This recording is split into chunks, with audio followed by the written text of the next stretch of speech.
Hello, bonjour, bonjour, bonjour, comment vas-tu? J'espère que tu vas bien, que tu profites dès qu'il y a un peu de, dès qu'il y a il y a un peu de soleil. Bon, nous dans le sud on est gâtés, on a du soleil tout le temps pratiquement, hein. Mais toi, j'espère que quel que soit l'endroit où tu es en cette saison automnale, tu profites de te faire une bonne recharge, de bonnes réserves de vitamine D, hein, parce que c'est ça qui participe à sauvegarder à protéger nos défenses immunitaires, à les renforcer, voilà, à renforcer nos défenses immunitaires, oui, parce qu'en ce moment, la santé est plus que jamais vitale, hein, la santé et surtout la santé pour garder notre humanité, hein, pour garder notre humanité, parce que avec tout ce qui se passe, on a l'impression que ça se perd de plus en plus. Et aujourd'hui, je voulais te parler d'un sujet, d'un état qui touche tout le monde, sans exception. Enfin, on l'exprime un peu plus consciemment de 7 à 77 ans. Tu connais, hein, la chanson Elle court, la maladie d'amour dans le cœur des enfants de 7 à 77 ans. Tu connais? Voilà. Et donc, ça concerne dès le moment où on a conscience de la vie, hein, ça nous concerne tous dès qu'on a le moment, dès qu'on a cette conscience de la vie, et des relations qu'on peut entretenir avec le sexe opposé, cet attachement qu'on peut avoir, ça nous frappe. Et j'en parle parce que mon fils vient de vivre son premier chagrin d'amour. Et pour lui, il a, comme ils disent les jeunes, il a la haine. Il est dégoûté. Et donc, d'après ce qu'il m'expliquait un peu, bah ça reflétait un peu ce que je partage ici dans ces Masolo. C'est-à-dire que quand tu sens que tu es avec quelqu'un, et lui, en défendant sa situation, pourquoi il a tenu aussi longtemps avant de rompre, avant de finir par rompre. Bon, c'est pas lui qui a rompu, mais c'est sa copine qui a rompu, mais d'après ce qu'il m'explique, c'est qu'elle a mis dans une position où il fallait qu'il comprenne que ça marchait pas. Et comme lui, il voulait pas rompre, parce que il n'avait pas envie, puisque c'était la deuxième fois qu'ils se mettaient ensemble. Enfin, c'était pas son premier chagrin d'amour, c'est pas son premier chagrin d'amour, c'est son deuxième chagrin d'amour, mais avec la même fille. Et donc la fois d'avant, c'est lui qui avait rompu. Et comme ils se sont rabibochés, il a décidé qu'il devait lui accorder plus de chance parce que peut-être qu'elle allait changer. Et puis voilà. Et puis il fallait faire preuve de patience. Et moi, je lui ai dit non. C'est catégorique, je suis catégorique, non. Une relation, quel est le but d'une relation? Quel est le but d'une relation? Lui, son argument, c'était de me dire, oh, mais maman, toi, à ton âge, votre génération, j'ai dit, non, non, non, non. C'est la même chose, c'est les mêmes règles qui s'appliquent partout en matière de vibration, en matière de sentiments, en matière d'émotion. Il n'y a pas de... On a 7 ans, on a 17 ans, 17 ans et demi, ça se passe comme ça. Non, c'est le même état, c'est les mêmes substances chimiques qui opèrent dans notre corps, qui nous chantent, qui influent sur notre comportement et qui nous poussent à agir d'une certaine manière. Mais quand on a conscience, du fonctionnement de ces substances chimiques, on ne les laisse pas nous dominer. Parce qu'on sait aujourd'hui, avec les recherches sur la neuroscience, c'est nous qui pouvons, par nos pensées, par notre façon d'appréhender notre environnement et surtout par nos croyances, par nos croyances, modifier ces substances chimiques que secrète le cerveau, hein, par les impulsions qu'on va envoyer à notre cerveau. Notre cerveau, par exemple, si j'ai une pensée de joie, si là, par exemple, j'ai une pensée de joie, d'amour, hein, même si je ne suis pas en relation avec quelqu'un, mais j'imagine juste, parce que j'ai déjà vécu, j'ai déjà été drôlement amoureuse, parce que j'aime pas dire follement, mais j'ai déjà été profondément, voilà, c'est le terme plutôt, on va dire ça comme ça, j'ai déjà été profondément amoureuse, en l'espèce le père de mon fils, justement, j'ai déjà été profondément amoureux de lui. Donc, quand tu imagines que tu as déjà été profondément amoureux d'une personne, bah, tu envoies cette impulsion à ton cerveau, bah, ton cerveau va, hein, par ses pensées, juste tu imagines, bah, ces pensées vont faire que ton cerveau va sécréter de la dopamine, de la vasopressine, de l'ocytocine et des hormones de croissance. Donc tu vas te mettre dans un état où tu vas te sentir galvanisé, fort. Mais ça, c'est pareil, il n'y a pas d'âge pour ça. Il n'y a pas d'âge pour mettre en pratique, pour canaliser ce genre de fonctionnement, pour canaliser les mécanismes de notre cerveau pour qu'ils puissent nous mettre dans cet état. Il n'y a pas d'âge.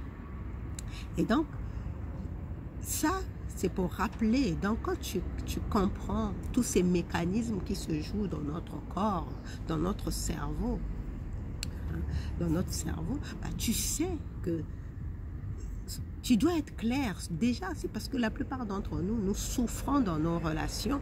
Hein, donc ça, c'est ce que je disais à mon fils aussi. Je disais à mon fils, bah, le but d'une relation, c'est quoi? Le but d'une relation, c'est que tu sois bien avec la personne. C'est ça le but d'une relation. Tu ne peux pas dire, ah, je l'aime, je souffre, je l'aime, je vais supporter, je vais m'attacher, je vais supporter, je vais lui donner des chances. Mais non, quand tu te rends compte que dans une relation, tu es en train de forcer les choses, tu es en train de faire de sorte que tu es dans l'obstination. Et je ne sais pas si je te l'ai déjà partagé, mais dans les lois métaphysiques, là où il y a l'obstination, il y a une barrière. Dès le moment où tu rentres dans un état, je vais faire de sorte que, hein, lui, il me dit, je voulais faire de sorte qu'elle comprenne que je tiens à elle. Non, tu n'as pas à faire de sorte que. Une relation qui fonctionne, une relation fonctionnelle. Donc, si tu es un jeune qui écoute cette vidéo, une relation qui fonctionne, ça est censé être fluide, est censé être limpide, est censé couler de source. C'est pas pour rien qu'il y a cette expression, ça coule de source. C'est ça une vraie relation. Le but d'une relation, c'est la croissance. Le but de toute relation d'ailleurs, le but que ce soit une relation professionnelle, que ce soit une relation amicale, que ce soit encore plus, surtout plus la relation amoureuse, le but d'une relation amoureuse, c'est la croissance. Et dès le moment où tu sens que dans une relation, tu ne peux pas croître, donc tu te sens coincé, tu sens que tu n'es pas à l'aise, tu sens que tu n'oses pas dire telle chose, tu n'oses pas te comporter de telle manière parce que peut-être l'autre va penser si. Dès le moment où tu commences à te mettre dans cet état d'esprit d'appréhension, de peur de la réaction des autres, sache que tu n'es pas dans une relation avec la bonne personne. Tu n'es pas dans une relation saine. Et quel que soit ton âge, le but de ta relation doit toujours être la croissance. Et dans la croissance, quelque chose ne peut croître que là où c'est sain, là où il y a des circonstances propices à sa croissance. Et dans une relation, on peut croître que quand on est serein, quand on est bien, quand on sent qu'on peut se dire tout, on peut être à l'aise avec l'autre. Et pour ça, il n'y a pas d'âge. C'est pas parce qu'on est adolescent, c'est pas parce qu'on a 17 ans, hein, c'est pas parce qu'on a 17 ans que c'est différent de ceux qui ont 50 ans ou 40 ans ou 50 ans. Non, c'est les mêmes règles. Les règles de relations amoureuses s'appliquent partout. Il n'y a pas d'âge. Comme on dit, l'adage le dit, il n'y a pas d'âge pour aimer, mais il n'y a pas d'âge non plus pour souffrir de violation de la loi de l'amour. La loi de l'amour, c'est la loi du donner et du recevoir. Tu donnes de l'amour, tu donnes de la sympathie. Mais si tu ne reçois pas, mon fils, par exemple, dans son cas, il donnait, il se montrait disponible vis-à-vis de sa copine, il se montrait, mais en échange, il ne recevait pas. Donc, il violait une loi de l'univers, qui est la loi du donner et du recevoir. Donc, tu ne peux pas être dans une relation, te dire, sous prétexte que tes hormones, ce n'est qu'une histoire de hormones, hein, les émotions sont des hormones en mouvement, des énergies en mouvement. Ce n'est qu'une histoire d'énergie qui est en mouvement, mais c'est à toi de canaliser cette énergie. Et ça se fait par des techniques éprouvées. Donc, il n'y a pas d'âge pour savoir mettre en pratique ces techniques. Tu ne peux pas, sous prétexte que tu as 17 ans ou 18 ans, te dire non, c'est parce que je l'aime, c'est parce que je suis attachée à elle, je veux lui donner une chance. Non, non, ça ne fonctionne pas comme ça. Mais comme on dit aussi, hein, si, l'adage le dit aussi, hein, si jeunesse savait et que vieillesse pouvait.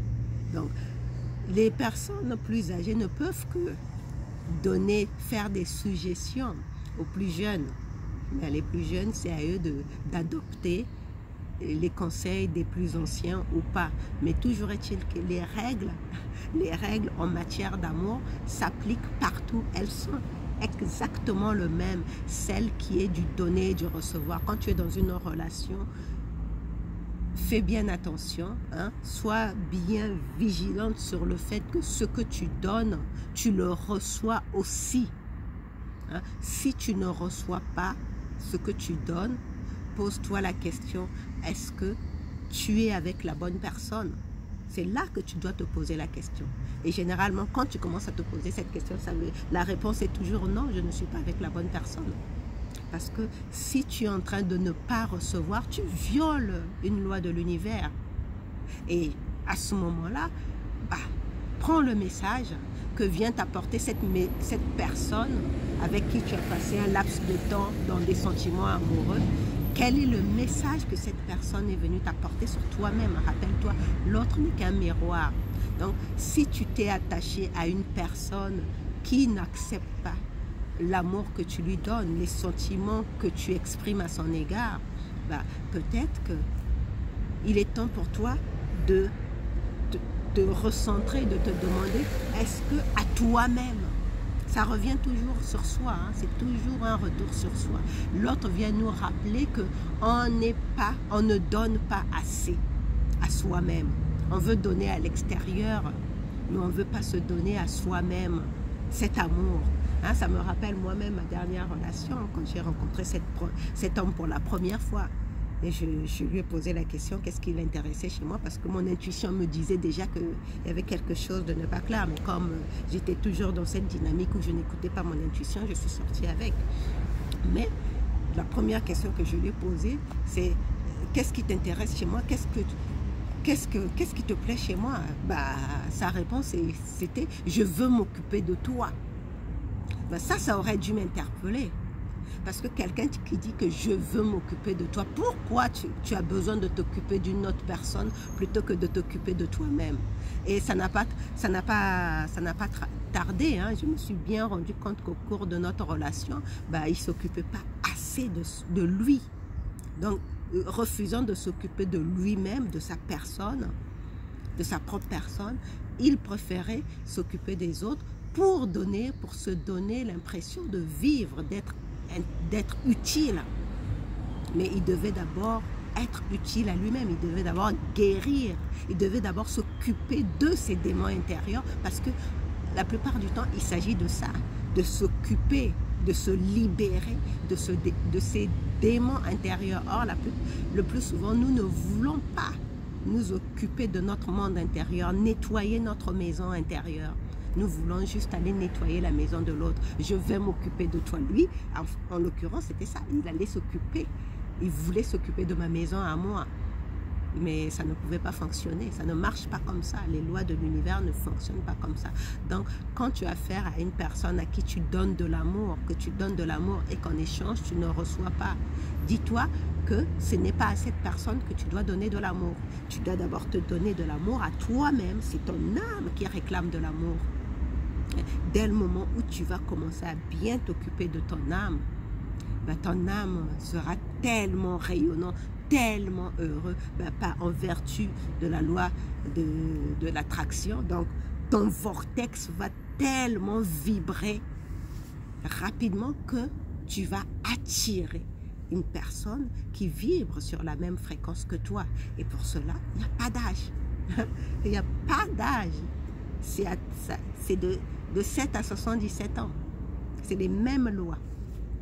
Voilà, donc je m'arrête là pour aujourd'hui. J'espère que ce lit solo te donne de la matière à réflexion, quel que soit ton âge, hein, ça te donne une matière à réflexion. Et si tu as des questions, n'hésite pas à poser, hein, à laisser des commentaires sous la vidéo et à poser des questions. Je me fais toujours le plaisir de répondre aux questions qu'on me pose.